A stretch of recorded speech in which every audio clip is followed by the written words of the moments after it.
আসসালামু আলাইকুম। আশা করি সবাই ভালো আছেন, আমিও ভালো আছি। তেঁতুল দিয়ে আজ মজার একটা রেসিপি করে দেখাবো।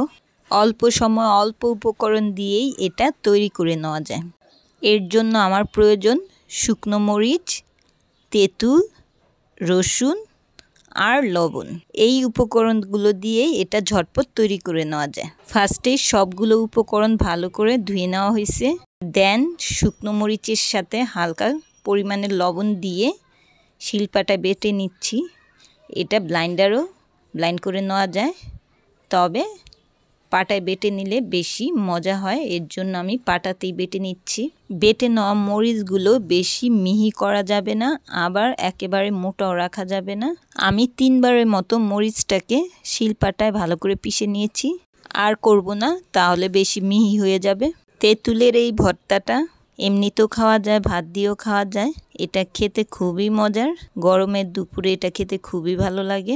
এই ভর্তায় রসুন একটু পরিমাণে বেশি দিতে হবে, তবে বেশি বলতে আবার অনেক বেশি না, তাহলে রসুনের ঝাঁজটার জন্য আবার ভালো লাগবে না।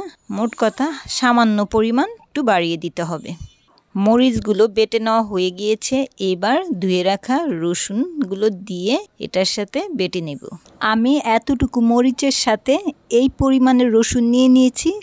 এর চাইতে বেশি রসুন একদমই নেওয়া যাবে না, তাহলে রসুনের অতিরিক্ত ঝাঁজের কারণে ভর্তাটা একেবারেই ভালো লাগবে না। তেঁতুলের এই ভর্তাটা বানানোর সময় খেয়াল রাখতে হবে, আমরা যদি শিলপাটায় বেটে নিই তাহলে কোনো সমস্যা নেই। মরিচ, রসুন, তেঁতুল সবগুলোই শিলপাটায় বেটে নিতে পারবো। আর যদি ব্লাইন্ডারে করি তাহলে মরিচ আর রসুনটাই বেটে নিব। তেঁতুল কিন্তু ভুলেও আমরা ব্লাইন্ডারে দেব না, আর যদিও দেই তাহলে তেঁতুলের বিচিগুলো ফেলে নিতে হবে।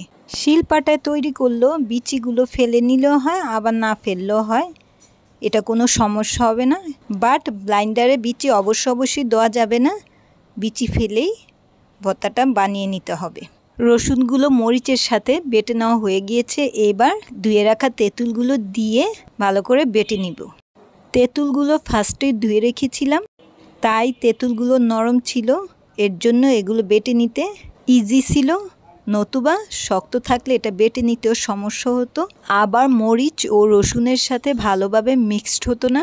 এর জন্য ফার্স্টেই তেঁতুলটাকে ভালো করে ধুয়ে নিতে হবে, যাতে এটা একটু নরম হয় আর ভর্তাটাও পারফেক্ট হয়। তেঁতুলগুলো আমার ভালো করে বেটে নেওয়া হয়ে গিয়েছে, এবার আমি সবগুলো উপকরণ ভালো করে মাখিয়ে নিব। ফার্স্টে যেহেতু আমি মরিচের সাথে সামান্য পরিমাণের লবণ দিয়েছিলাম, এখন আর একটু লবণ দিয়ে নেব, তবে আপনারা আপনাদের স্বাদ মতো লবণ দিয়ে নেবেন। আমি আমার মতো করে দিয়ে নিচ্ছি। দেন সবগুলো উপকরণ ভালো করে মাখিয়ে নিতে হবে। আমি এখন সবগুলো উপকরণ ভালো করে মাখিয়ে নেব। এইটাকে আমরা তেঁতুলের ভর্তাও বলতে পারি, আবার তেঁতুলের আচারও বলতে পারি। এটা আমার মায়ের রেসিপি।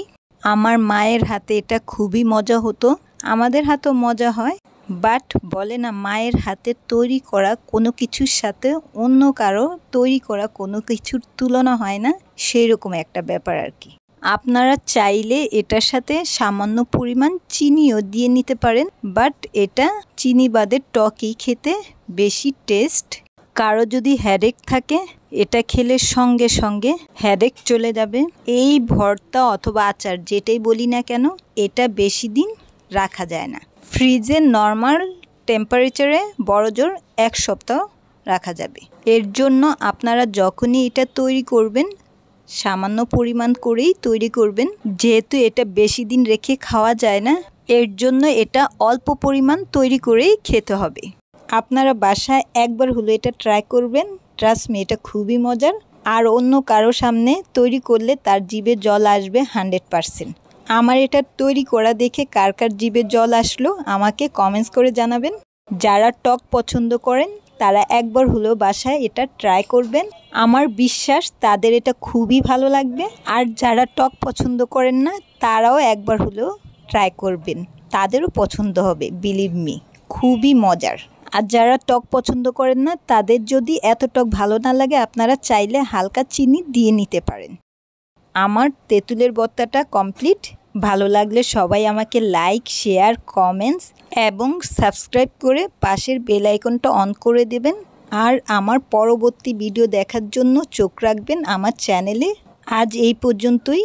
সবাই সুস্থ সুন্দর থাকবেন এবং আমাকে বেশি বেশি করে সাপোর্ট করবেন। ধন্যবাদ সবাইকে। আল্লাহ হাফেজ।